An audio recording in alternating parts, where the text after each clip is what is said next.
नमस्कार, आप देख रहे हैं इन खबर और मैं हूं आप सभी के साथ ब्रह्मचारी आशीष। अरविंद केजरीवाल के 2 दिन के भीतर इस्तीफा देने को लेकर के पूरे देश में माहौल गर्म है, सियासी पारा चढ़ा हुआ है। ऐसे में कई सवाल खड़े हो रहे हैं कि अरविंद केजरीवाल के इस्तीफा देने के बाद मुख्यमंत्री किसे बनाया जाएगा, और इसको लेकर के सबसे पहले राजनीतिक समीकरण समझते हैं, क्योंकि आने वाले समय में हरियाणा, उसी के साथ साथ बैक टू बैक महाराष्ट्र में, फिर उसके बाद झारखंड समेत कई राज्यों में चुनाव होने वाले हैं। और ऐसे में तमाम चीज़ों को देख करके एक पूरी राजनीति जो है, वो एक पूरी स्क्रिप्ट जो है इसके पीछे लिखी जानी है, और महज 2 दिन का समय है। ऐसे में आज तो दिन निकल ही रहा है, क्या कुछ होगा इसको लेकर के, किस तरीके से पूरी जो ये परिकल्पना अरविंद केजरीवाल के द्वारा की जा रही है, इसको लेकर के पूरी बातचीत करेंगे।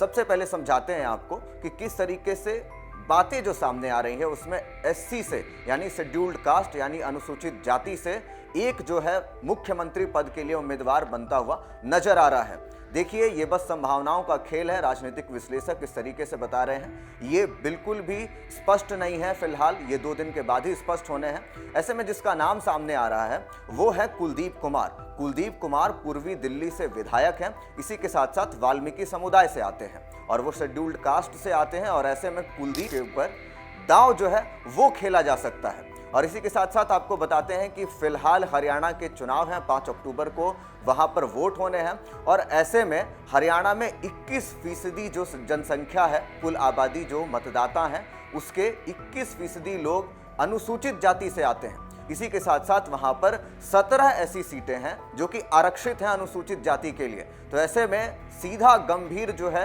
विश्लेषण यही निकल करके सामने आता है कि अरविंद केजरीवाल की निगाहें उस एससी समाज के वोट के ऊपर टिकी हो सकती हैं, और इसलिए वो कुलदीप यादव को अपना मुख्यमंत्री पद का चेहरा बना सकते हैं। इसी के साथ साथ महाराष्ट्र की भी बात कर लेते हैं, जहां पर फरवरी के महीने में चुनाव है। वहां पर 13% उम्मीदवार अनुसूचित जाति से आते हैं। इसी के साथ साथ वहां पर 29 ऐसी सीटें हैं जो कि आरक्षित हैं अनुसूचित जाति के लिए। तो सीधा सीधा कहीं ना कहीं उन 29 सीटों के ऊपर नजर, उन 13% जो मतदाता हैं अनुसूचित जाति के, उसके ऊपर अरविंद केजरीवाल की नजर हो सकती है, और उसको देखते हुए शेड्यूल्ड कास्ट से एक मुख्यमंत्री जो है वो बनाया जा सकता है। इसी के साथ साथ बात करते हैं दिल्ली के। देखिए, दिल्ली में भी जब चुनाव हुए थे तो फिर शेड्यूल्ड कास्ट जहां पे बहुल इलाका है, वहां पर कहीं ना कहीं अरविंद केजरीवाल की वोटें जो हैं वो कम आई थी, और इसको लेकर के वहां पर अपनी सेंध लगाने की कोशिश जो है वो अरविंद केजरीवाल फिर से करना चाहते हैं। और अब बात कर लेते हैं कि दिल्ली में कितने सीएम बने, इसी के साथ साथ वो किस समुदाय से आते थे। तो यानी कुल मिलाकर बात करें तो अब तक जितने भी मुख्यमंत्री बने हैं उनमें ऐसा पहली बार होगा कि कोई दिल्ली में अनुसूचित जाति का मुख्यमंत्री बनाया जाएगा। इससे पहले सीएम जो ब्रह्म प्रकाश थे वो कहीं ना कहीं यादव समुदाय से आते थे। इसी के साथ साथ मुख्यमंत्री गुरमुख निहाल सिंह जो हैं वो सिख समुदाय से आते थे। 1993 में मदन लाल मुख्यमंत्री बने, वो पंजाबी थे। और इसी के साथ साथ साहिब सिंह वर्मा, सुषमा स्वराज, शीला दीक्षित और अरविंद केजरीवाल मुख्यमंत्री बनते रहे हैं, और ऐसे में कहीं ना कहीं कोई भी इनमें से अनुसूचित जाति से नहीं है।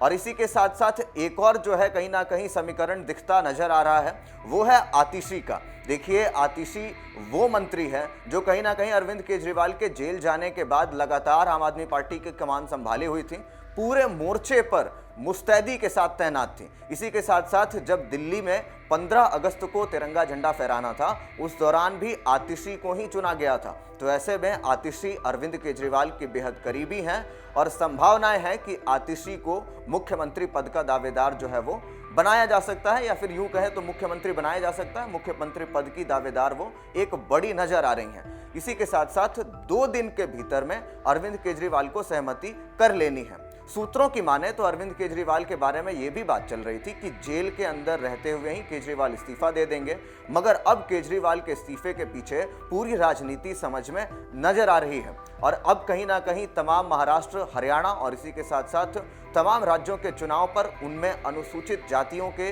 वोट बैंक पर अब नजर है अरविंद केजरीवाल की। अब इसी के साथ साथ आपको बताते हैं कि कुर्सी छोड़ने के खतरे भी कम नहीं है। दरअसल हम ये बात इसलिए कह रहे हैं क्योंकि पिछले बीते 10 साल में इस तरीके से 2 मुख्यमंत्रियों ने अपनी कुर्सी छोड़ी है, और उसके बाद जिसको भी मुख्यमंत्री बनाया उसने अपना बागी तेवर जरूर दिखाया है। बात करते हैं बिहार की। बिहार के मुख्यमंत्री नीतीश कुमार ने जितन राम मांझी को मुख्यमंत्री बनाया था, जब जीतन राम मांझी से मुख्यमंत्री पद वापस लिया गया, उसके बाद जीतन राम मांझी ने नीतीश कुमार को ही बागी तेवर दिखा दिए और जाकर के अपना दल बना लिया, हिंदुस्तानी आवाम मोर्चा। इसी के साथ बात करते हैं झारखंड की। जब झारखंड के मुख्यमंत्री हेमंत सोरेन जेल गए थे, उस दौरान चंपई सोरेन को मुख्यमंत्री बनाया गया। अभी देखिए किस तरीके से झारखंड में चुनाव होने हैं और चंपई सोरेन ने बागी तेवर दिखाते हुए भाजपा का दामन थाम लिया है। बीच में कुछ बातें ऐसी भी आई थी कि चंपई सोरेन अपना दल बनाएंगे। तो कुल मिलाकर बात यह है कि अगर अरविंद केजरीवाल रिस्क ले रहे हैं किसी दूसरे व्यक्ति को मुख्यमंत्री बना करके, तो कहीं ना कहीं आगे चल करके वो बागी तेवर दिखा सकता है। तो इसको लेकर के ये पूरी संभावनाएं जो इस 2 दिन के भीतर घटने वाली हैं, क्या कुछ होगा पूरी अपडेट देंगे आपको। देखते रहिए इन खबर। धन्यवाद।